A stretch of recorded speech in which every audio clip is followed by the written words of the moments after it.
Hey everyone, welcome to episode 88 of the Travel Like a Boss podcast. I'm here in Koh Phangan, Thailand with Travel Dave from traveldave.co.uk. What's up? Hey, how's it going, Johnny? Thanks for having me. I'm really happy to have you here. You want to first kind of introduce like who you are? Actually, you know what? How did we meet first?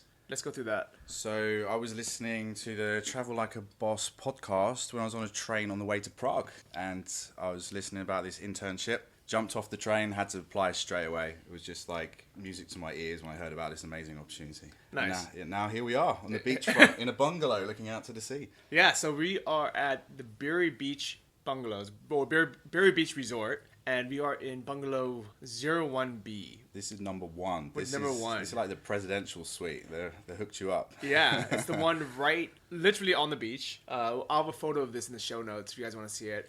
So right behind us is a pool with people in bikinis laying around, floating in the water, traveling. Just, I guess, chilling. And then to my left is the ocean. And this, pretty sweet place. It's really nice, especially with the sunsets you get here. Like, you just can't beat a Koh Phangan sunset. Yeah, so this is Sunset Beach, which is the opposite beach from where the full moon party is, which is Sunrise Beach. And it's nice because it's still only like maybe a 10-minute walk from the main party beach. But what's nice, it's just down the road, maybe like a 10-minute drive from CoSpace, which is the co-working space. So yeah, it's just over the hill. So you're kind of like, you're not too secluded, but you're just away from the crazy party action. So you can be a part of it if you want to. So it's nice to party when the party comes into town. But it's just 10 minutes away and you're there onto the Hadron Beach. Cool. So this is the resort that you are, I guess, doing the social media for now, or? Yeah, so I'm just managing their TripAdvisor, giving them lots of tips, how to improve their TripAdvisor, the Facebook, YouTube, and Instagram. Okay.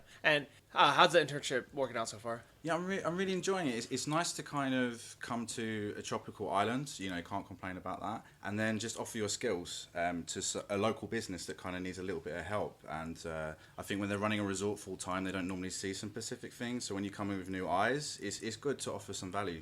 I think that from the resort's point of view, this is a no-brainer. To have someone, a Western, person who is basically their target audience, number one, but also, understands how people use review sites like TripAdvisor, how people use social media, and then have you actually live at the resort for a few months and go through and basically, manage your reputation, find ways to promote the resorts more, get them more business, make the guests happier. Really kind of just, you're like the prophet, I guess, which is one of my favorite TV shows.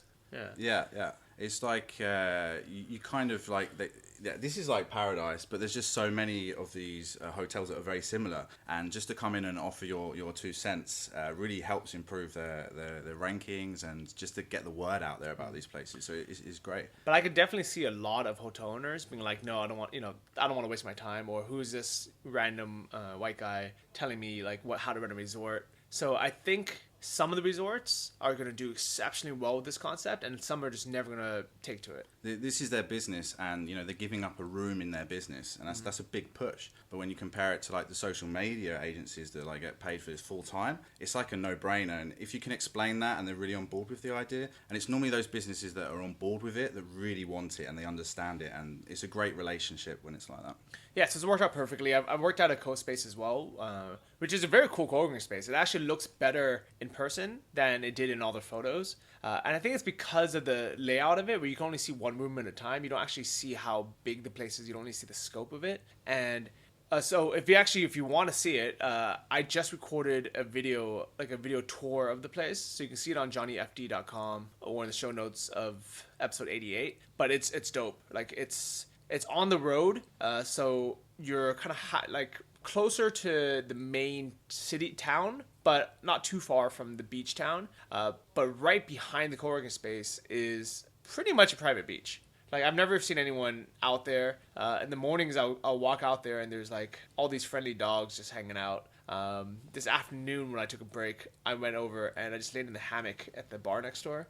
Oh yeah, that little spot, yeah. Yeah, and they got a slack line. So I mean, it's like a really like legit place just to chill. There's even a kayak. You can just take the kayak out. Yeah. Yeah. And so, how often have you actually been taking advantage of of the island life and these things, or have you just been sitting in and working? If I was sitting by this pool, I'd never get any work done. So it's great having the co-space there. So you can mix the two. You know, you can go to the co-space, do some really hard work days, and then you can enjoy the island life on your days off and your time out. So it's great to have that great mixture of the two. So I've actually been here for 3 nights now, and I actually haven't even stepped in the pool yet, even though it's right behind me, which is ridiculous. But I know I'm here for 10 days, and my last couple of days are going to be, it's going to be the full moon. And it's going to be, not only is it the full moon party, but it's also a weekend. So I figured, you know, I was like, you know what, let me just get some actual work done the first couple of days. And during the weekend, I'm just going to chill. I'm not going to go into the office. Starting, I think tomorrow I'm going to do a half day. I'm going to go for a little bit in the morning. And then Saturday, Sunday, Monday, not doing anything. Yeah, it's nice to have that off time ready at the end of the month, because I noticed in Chiang Mai I was too focused on working.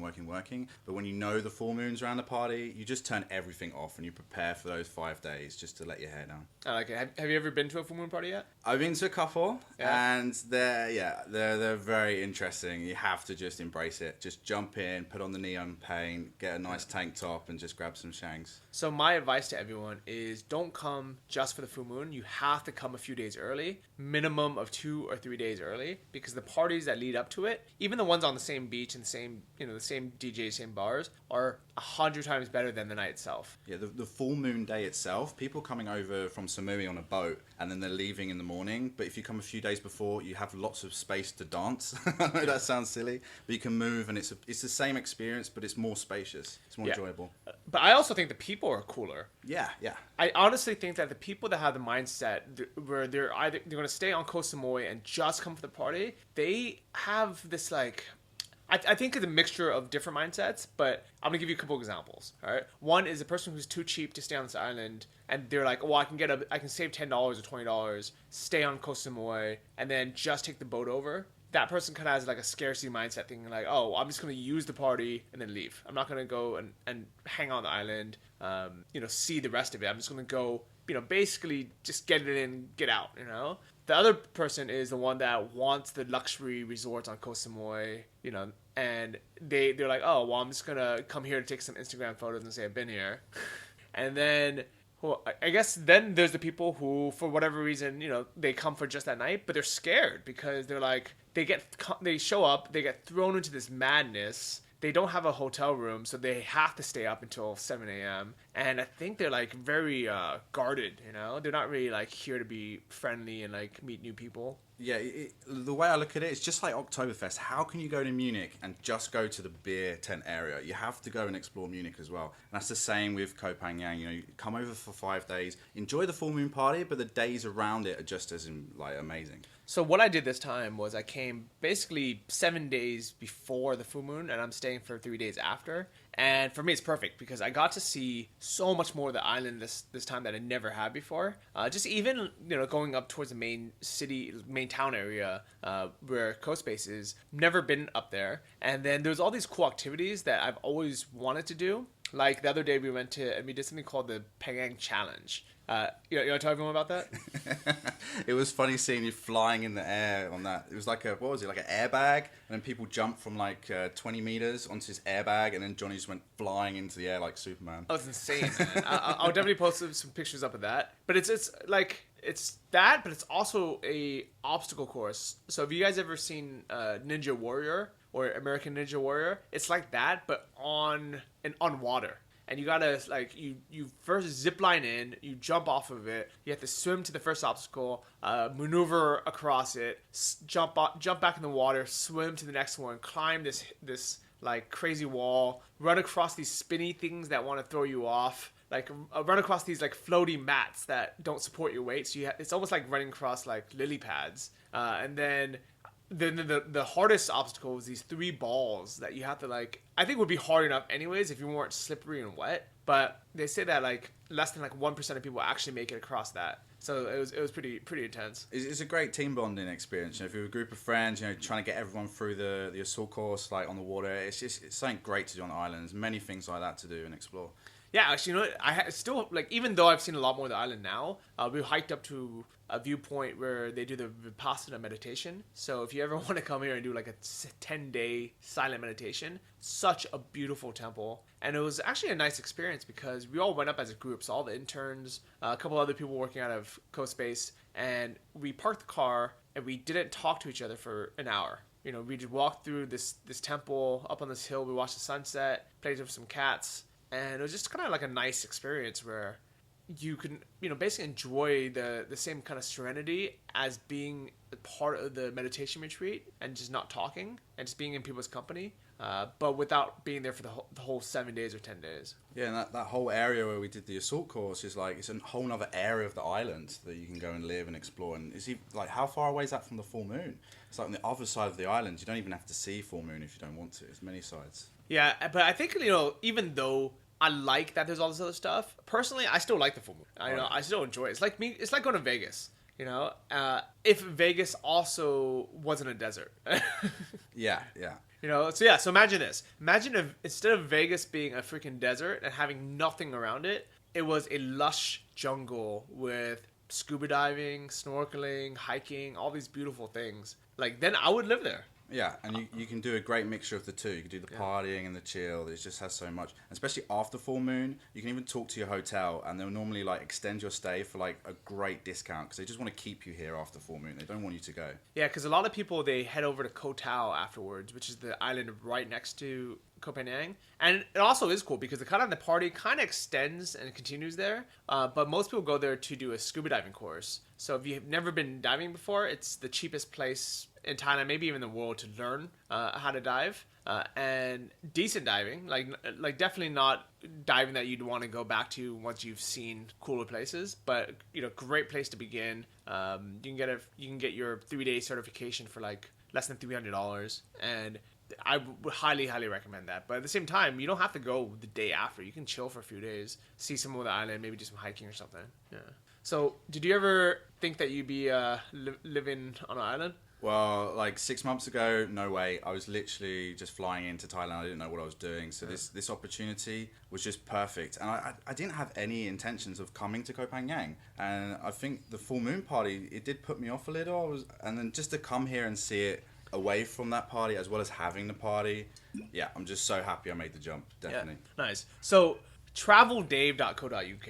Yeah. Tell me about your blog. So yeah, that was I set that up 9 years ago, almost 10 this December, and that was just a way of keeping up to date with my mum, because my mum was like, "What are you getting up to when you were going traveling around Finland?" Because I ran away from home, so I had to keep her up to date, and I didn't want to do expensive phone calls. So I started travel blogging. That's when blogging was just starting to come about. It wasn't really a business. I never saw it as a business. It was just purely for passion, the love I had for travel and just sharing my stories. And then when I did entrepreneurship in Finland at university, my lecturer said, "Hey, you know, you've got something here. You should turn this into a business." I was like, "You can't make money from travel blogging." He opened my world to something else, and I was like, "Wow, you can make money." And then after that, you know, just building it for 4 years, and now it just supports myself and my travels, which is amazing. That's actually cool that you learned that in school. I don't think any of my professors knew anything about online business or building, especially something like blogging. Yeah, I'm so happy I did an Erasmus exchange. It's an EU scheme where I went and studied in Finland for a year, because the teaching in Finland is so different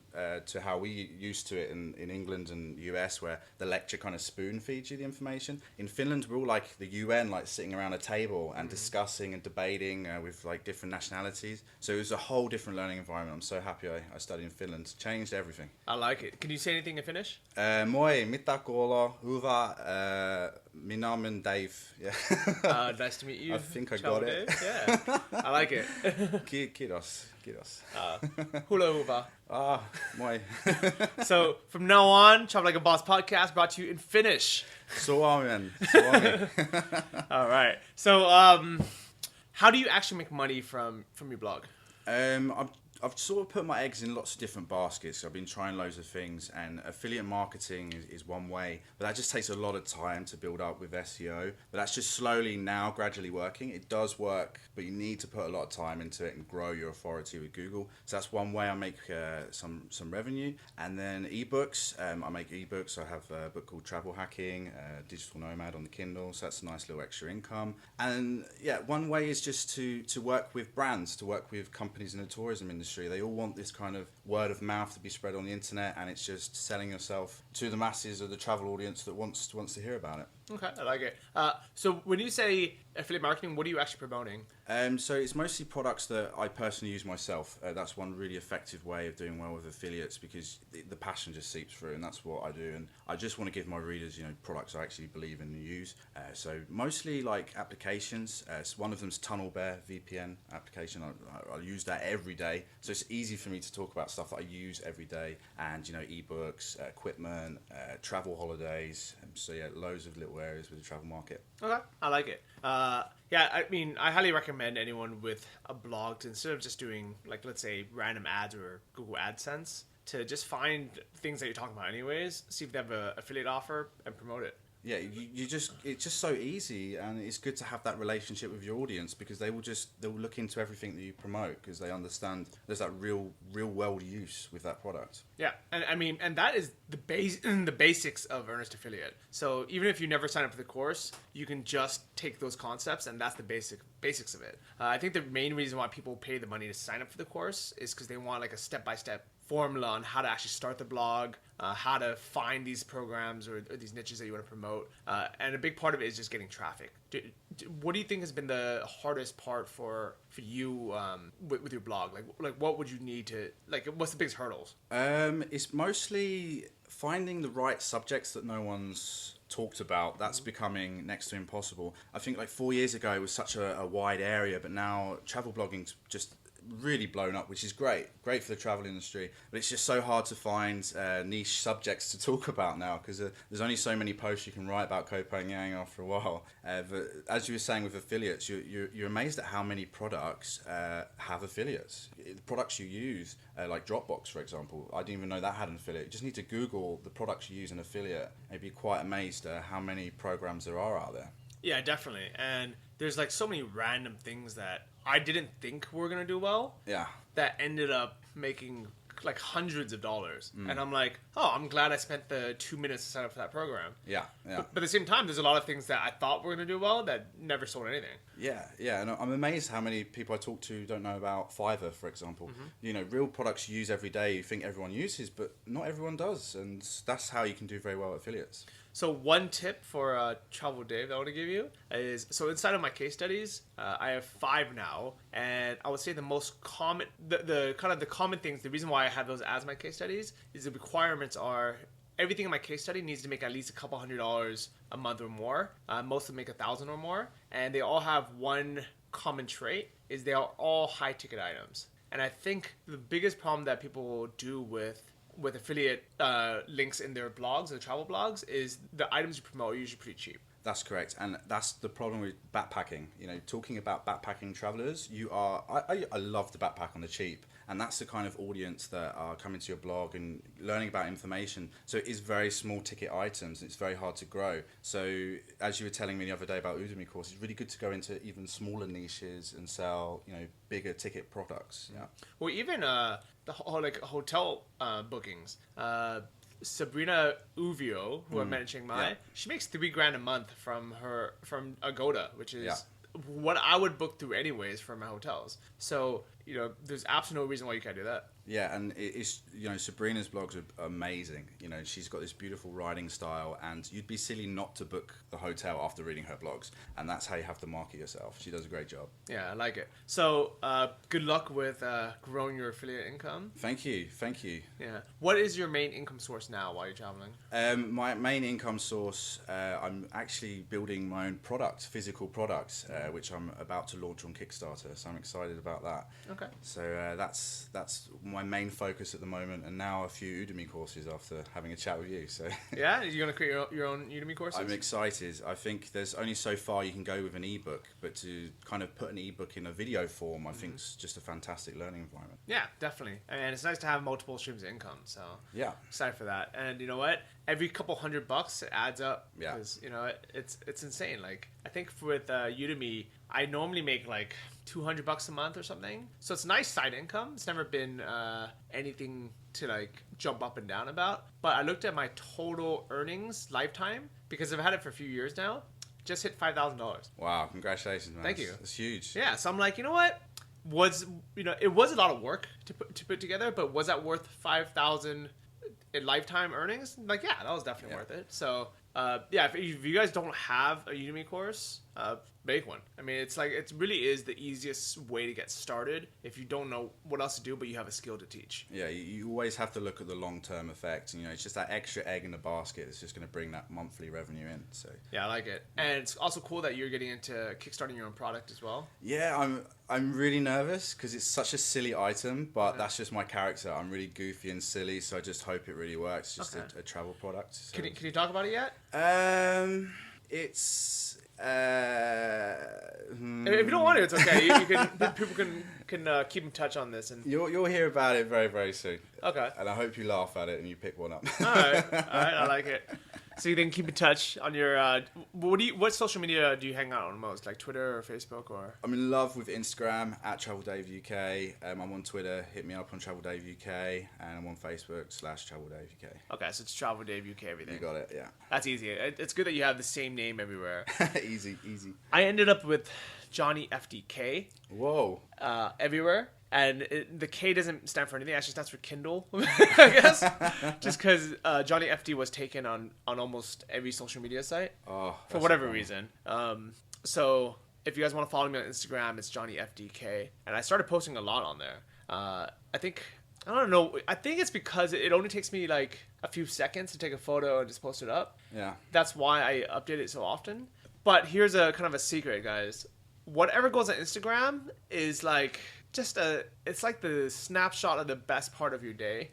So don't assume that your life sucks because someone's Instagram looks like an amazing time. Because if you just looked at my Instagram, you would assume all I do is hang out on the beach, play with like dogs, and like eat great food. I'm not showing you like the boring food that I eat. All right, we need to get you on Snapchat then. Yeah, is that what it is? Yeah, you can show all the boring stuff. Yeah. No, I don't want to be on it. I only want to show the cool stuff. Okay, cool. Good idea, yeah. Yeah, but I don't show you guys me sitting in the office for 6 hours, I might show like a cool office of the day photo. Yes, yeah, my office, yeah, hashtag. Yeah. Office of the day, hashtag. I love Instagram for that. It's got huge growth potential, and it's got a really good digital nomad community on Instagram as well. Get the right hashtags. Yeah, because I think it's just an easy way to travel and and just share.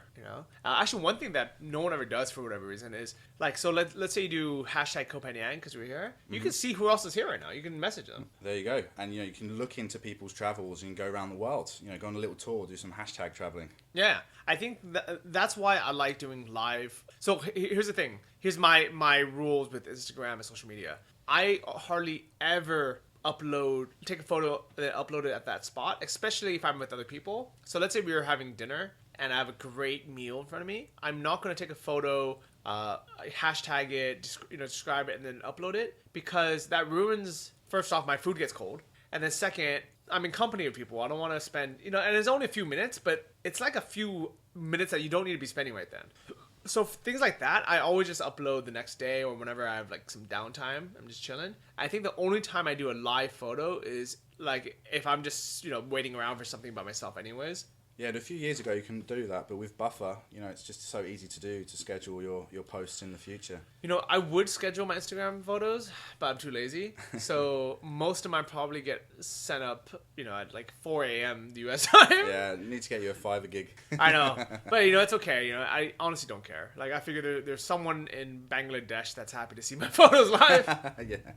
So I don't mind with that. Okay, so travel blogging to me is difficult, man. It's really tough. You know, I'm really lucky that I've been in it for so long. So I've seen the landscape change from traditional press to travel bloggers. Like that was a huge move, like 2008 during the crash. I noticed a lot of travel sections of newspapers started to go into decline. Lonely Planet started to decrease in sales. And then travel blogging's just exploded on Google. You know, you just search any city or location or things to do. There's blog posts now. But for a new guy coming along, that's just really tough to get into.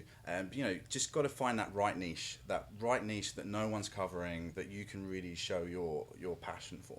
So I can see a lot of travel blogs getting popular or getting a lot of views, but I don't see most of them making money. Yeah, it's really tough to generate, and a lot of the top travel bloggers are doing other jobs, other fields, and that's another area that brings in that monthly revenue. So it's not normally the main focus. There are people that are fully generating a full income, but there's a few that, you know, it's good, it's smart as well, just to kind of learn a new field just in case travel blogging, you know, doesn't come about. And especially videos right now, videos are really hot and they're really exploding.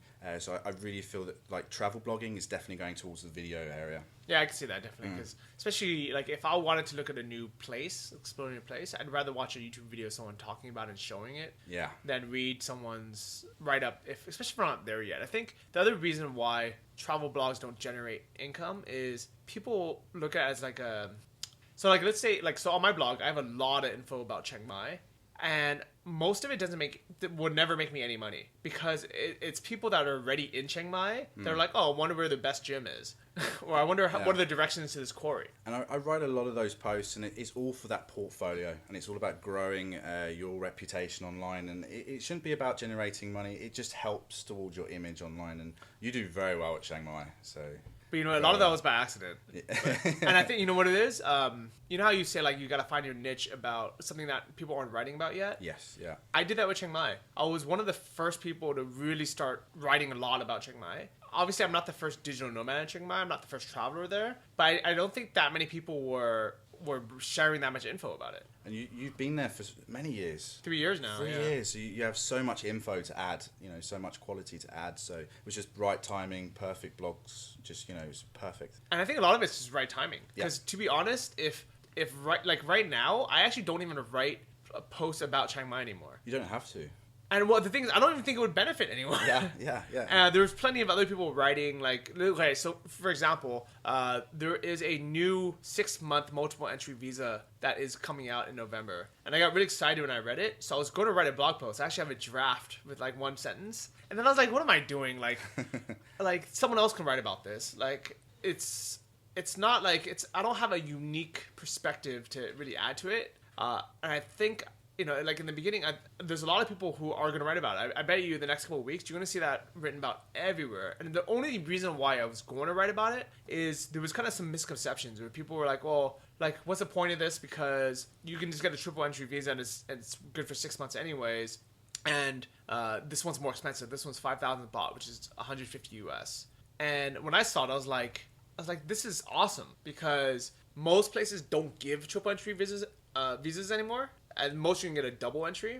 So right away, this is more valuable. And the biggest benefit of it is you're not on a time schedule where you have to stay for, you know, 60 days or 90 days, leave, and then come back for another 90 days. What if you have a friend who wants to, you know, go to Bali, but you're only halfway through your visa? You don't want to waste that stamp. And I think this is actually very smart on the Thai government side, because this is going to encourage people to just freely travel, come in and out as they please.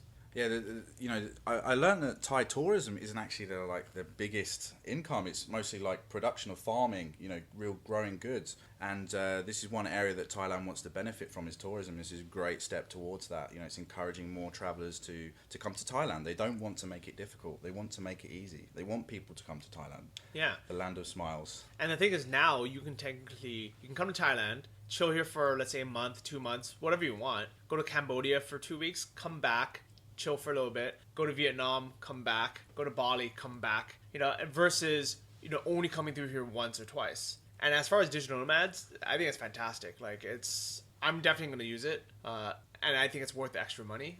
I'm happy they're introducing it. Yeah, and I think that's encouraging more the nomad side of digital nomad. And that's important. You know, go out there, explore new places. Don't just stay in one. You know, it's a big world. enjoy it. Also, little known fact as well is that 6-month visa is actually good for 9 months.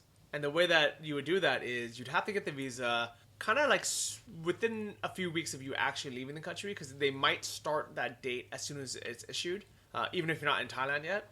But what's cool is what you can do is figure out what that end date is. So let's say that end date is December 31st. What you want to do is make your last visa run. So leave the country and come back in Thailand on December 31st or a few days before. And then you get 2 months after that to stay. So if you did that, if you made a last visa run right at the end of your 6 months, you can technically stay for 8 months. And then you can get a 30-day extension without leaving the country, giving you another month. So you can, on that visa, you can stay for 9 months. All right, sounds like you need to write that blog post. That's a lot of information. It is a lot of info, right? Or you can just hit rewind, listen to this again. Or maybe make a video. Or just share this podcast, guys. There we go. If you need to know, it's all in here.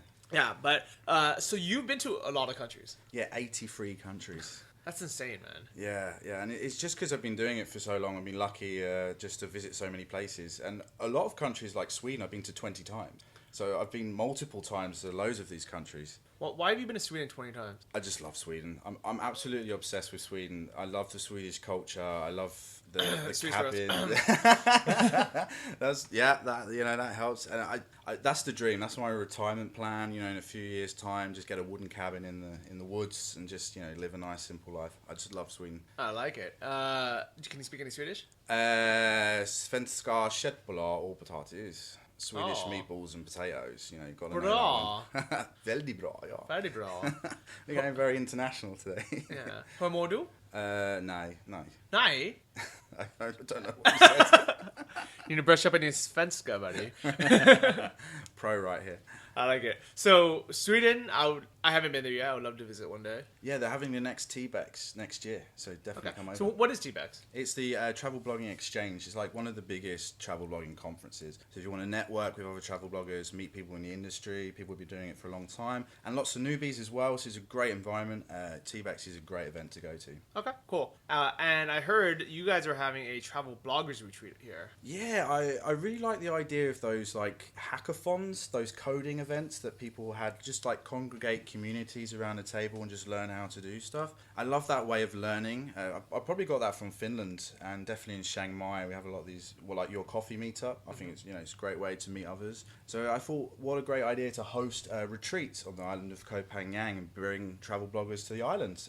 Do an all-inclusive resort package, so everything's all sorted when you arrive. Do some key workshops and guest speakers, and just learn about travel blogging. I like it. So when's that? That will be the 5th of October to the 11th of October. Okay. Oh, so coming up pretty soon. 10 days, yeah. Man, well, you know what? If someone wants to buy a last-minute ticket, how do they get that?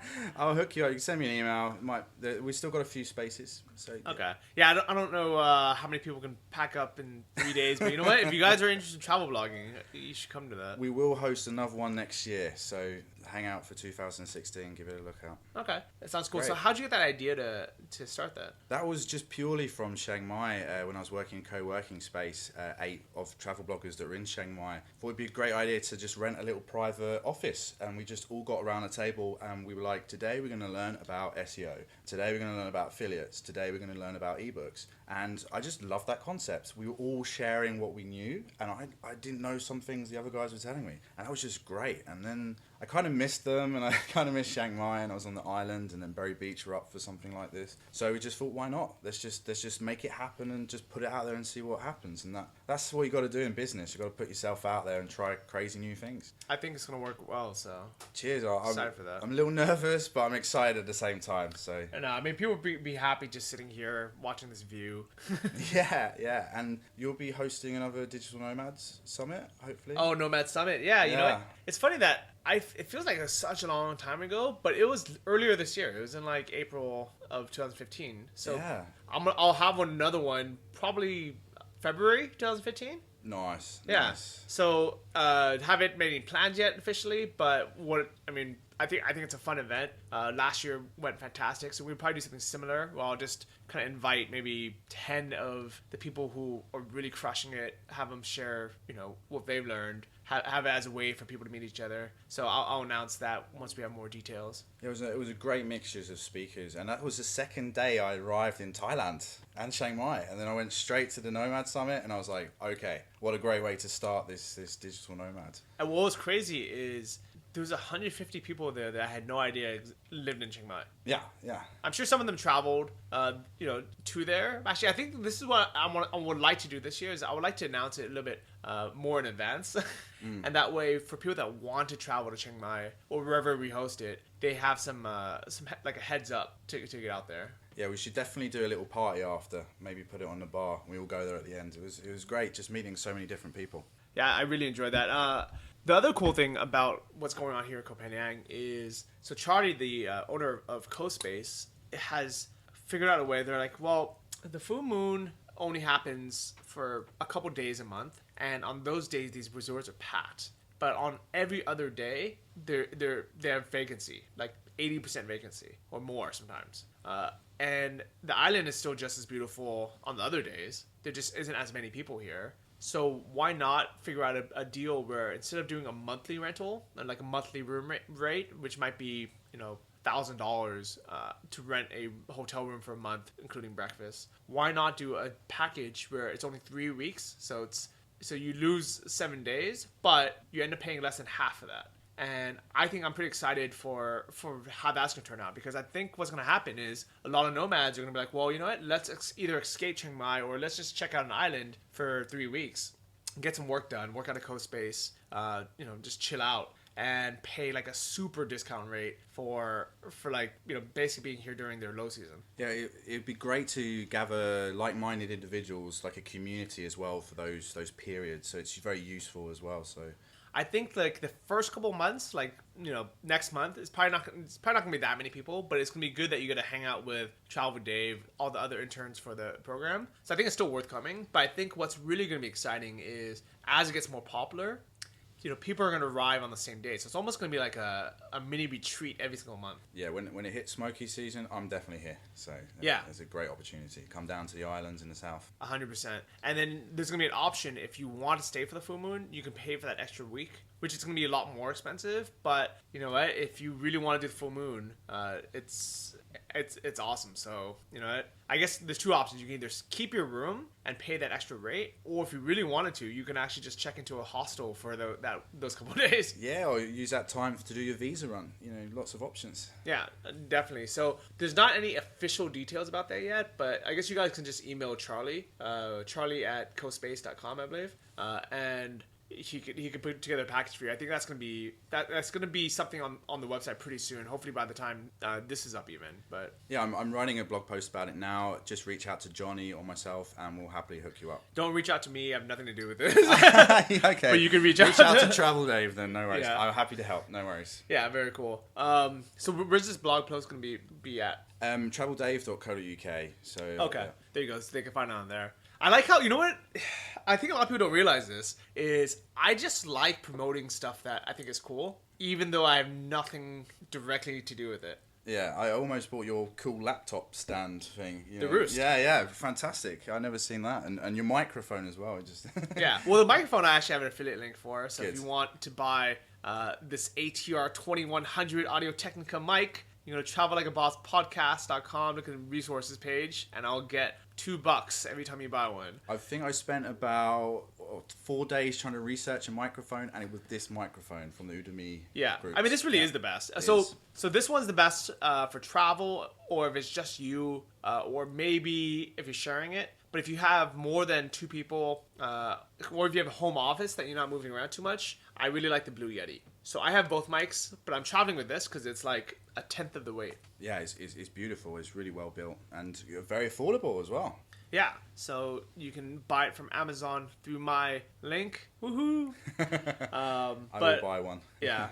And then the Roost, I have nothing to do with it, but I just like it. I just, it's saved my neck from looking down on a screen. You got to look after your health. Yeah. It's very important. So the reason why Dave couldn't buy it is it doesn't work with 11-inch MacBooks. I'm too crazy about light, small items. I'd love to go to a 13-inch Mac, but I just can't make the jump. I think you can do it, man. I don't think it's really that much bigger.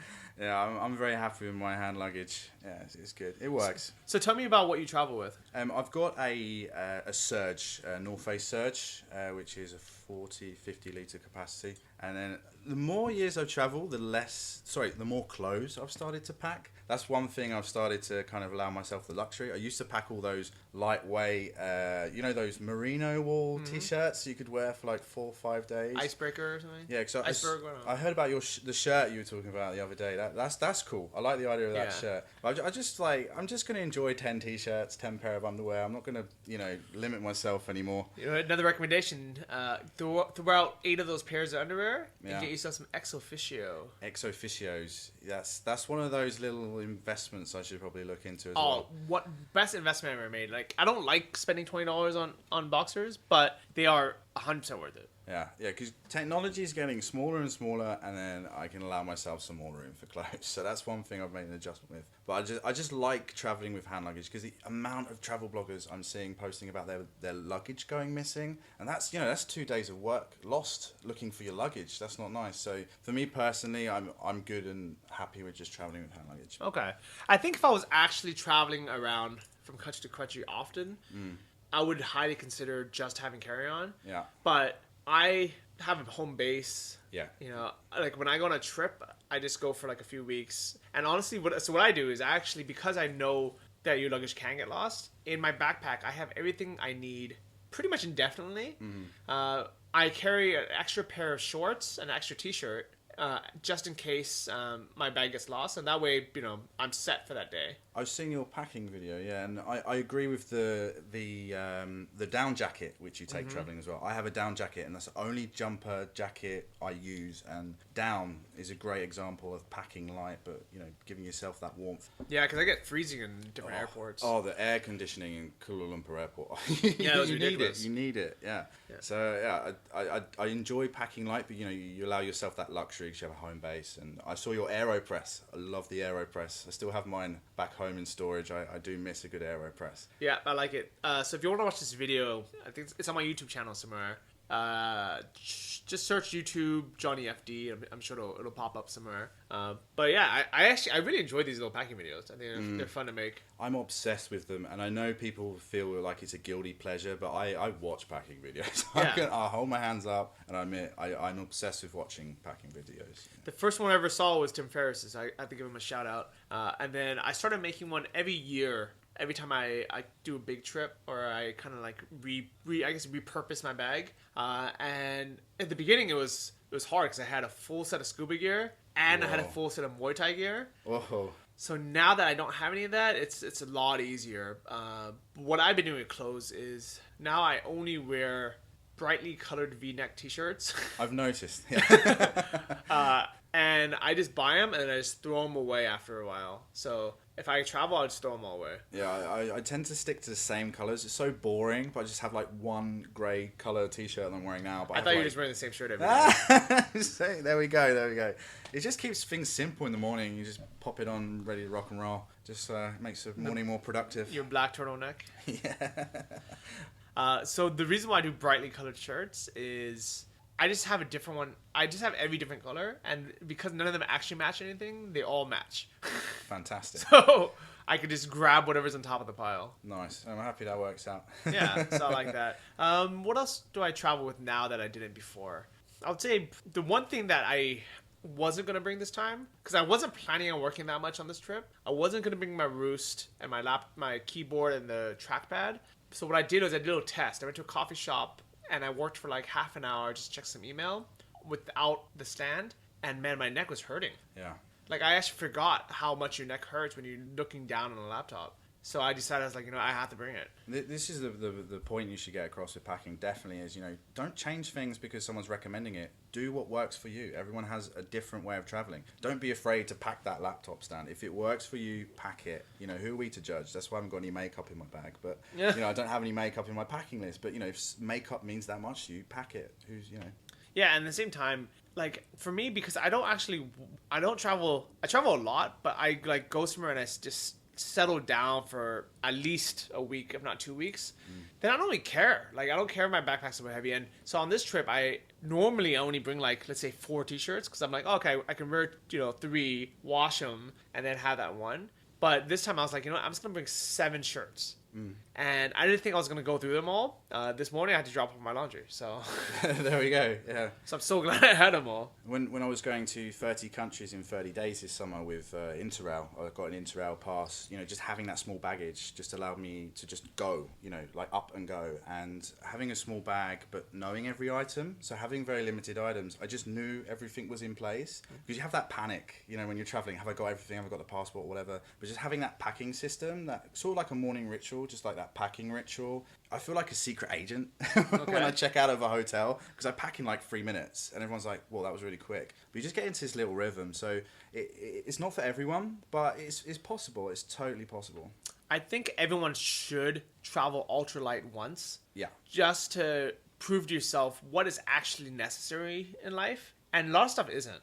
Yeah, my first guidebook I read about 8 years ago was telling me to pack this, that, the kitchen sink. And throughout the first trip I did, I was chucking things in the bin and I felt horrible having to do that. But there were items I hadn't used for 4 months, and then that's just taking up a huge space. Especially those big Lonely Planet bulky guidebooks we used to have to travel with. Oh, Amazon Kindle, like put a link in your show notes. An Amazon Kindle is like the one thing I can't travel without. That holds like 1,000 books. It lasts for 2 months battery life. Long journeys. It's just it's a lifesaver on big trips. I have a Kindle here in my room.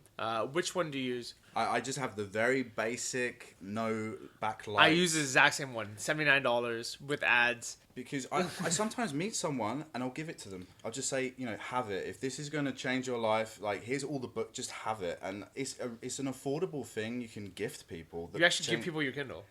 Yeah. I'm giving the one I have to Charlie. So wow, that's nice. Yeah, that's really cool. Because I think learning is such a powerful tool, and you just need to use the Kindle, and then you're instantly hooked. I never read books. I think I'd read 4 books before I got an Amazon Kindle, and I've read like over 200 business books. I can't read any like Twilight kind of novels, but like business books, and they're very affordable, like the price of a coffee. When you just mentioned how you gift Kindles, it almost reminds me of that movie Sex Tape. Oh, right. So hopefully there's no weird 50 Shades of Grey on there. I think I got your book on there, so... Okay, well, it does have a little bit of sex in that, so... Okay, great. You're all right with that. All right, so what in your pack right now is something that you love the most, you get the most use out of, or you would recommend the most?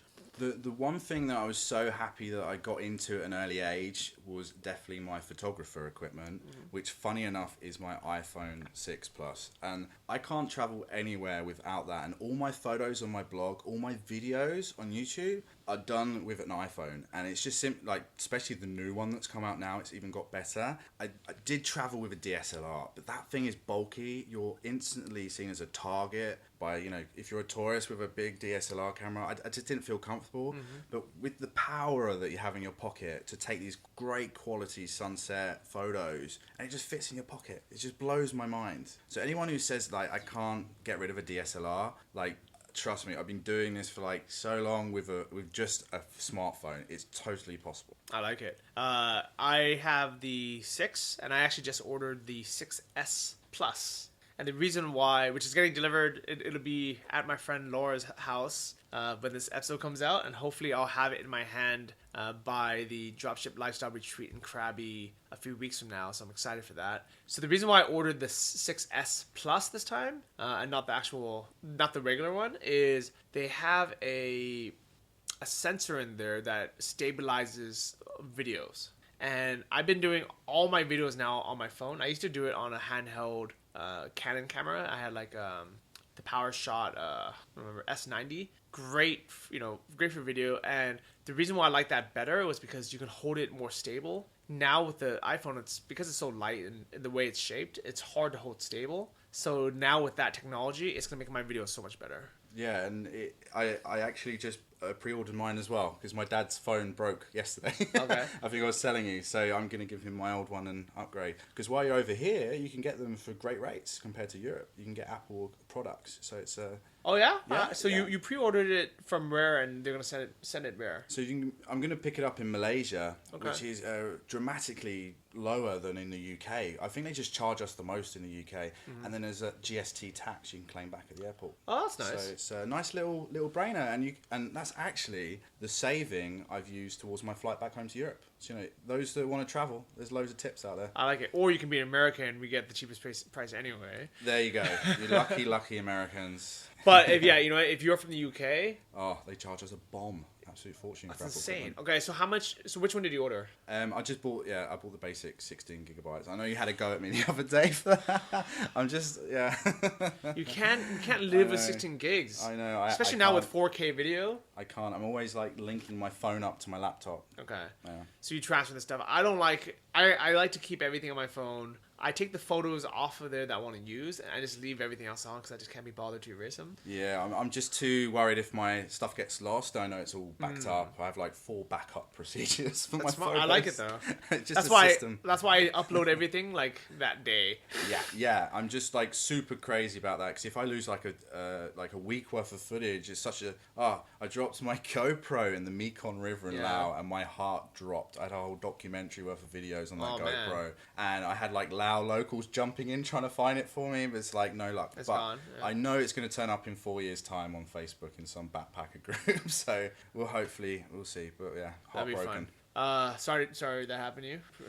Yeah, it's okay. It was just the cheap model, the $89 one, but Would still. you get another GoPro? I did enjoy using it for those waterproof features. Uh-huh. I know you can get, I think it's LifeProof, Okay. the case called LifeProof, which makes your iPhone Plus waterproof. I know a few travel bloggers like Expert Vagabond use that. So I'm going to look into that casing before maybe going. Do you know why I want to get that? Because now the new GoPro Hero, the basic one, the $100 one, was it I don't know, how much is it? like 200? 200, yeah. 200. That one is, I mean, the LifeProof cases be so expensive. Yeah. I'd rather just use that money towards a GoPro, the basic one. Yeah. Because it's already waterproof. You don't have to deal with it. Yeah, the cheap one does a great job at what you need. That waterproofing, shock resistance. Yeah. If you're doing a lot of action sports, that's great. I was doing a bit of kayaking in Lin Lao and Vang Vieng, the tubing area, and that was great. If you ever go Vang Vieng, you gotta go on a canoe trip. It's beautiful scenery, beautiful. So out of all these countries you've been to, I know you say you like Sweden the best. Yeah. What are some of the random ones that should be on people's radar that isn't? I did say Sweden for living. Yeah. But my number one country that I just fall in love with time and time again is Iceland. The place absolutely beautiful. It's alive. It's got volcanoes, glaciers, geysers, waterfalls on every corner. And if you're flying into Europe, you can fly with Icelandic Air from Boston as a little stopover. You got to go and visit Iceland. It's absolutely beautiful, jaw-droppingly beautiful, and the girls as well. And the geezers. And the geezers, yeah, the island geezers, great fun. And the locals in Iceland are just hilarious. They're just full of dark humor because they're so used to like dark winters. But I love their humor. I get on with them really well. They're a great bunch of people, Icelandics. Okay, I like it. So if people want to get in touch with you and want to check out your blog, where can they go? Yeah, come visit me, traveldave.co.uk, or you can hit me up on Instagram, Twitter, or Facebook at traveldave.uk. Okay, I like that. So excited to be here with you on Koh Phangan. Excited for the full moon party. Excited for your travel bloggers retreat. Man, like so many cool things going on. Like yeah, thanks for coming down and seeing the island life, because it's nice how you can do both with a Thai visa. You can go to Chiang Mai and you can enjoy the island life as well. So it's great to have you. Yeah, so I'm gonna go hang out by the pool, get some sun. Everyone, thank you so much for leaving all those great 5-star reviews on iTunes. It's really helped boost the rankings of the show. And thanks for telling your friends about the Travel Like a Boss podcast. If you want to get in touch with me, just go to johnnyfd.com, and I'll see all of you next week. Ciao. Thank you for listening to the Travel Like a Boss podcast. If you want to hear more, including the bonus How to Choose the Perfect Niche episode, join our mailing list at travellikeabosspodcast.com. See you next week, and remember, if you want to travel like a boss, you need to be your own boss. So start your online business today and start living the lifestyle you've always dreamed of.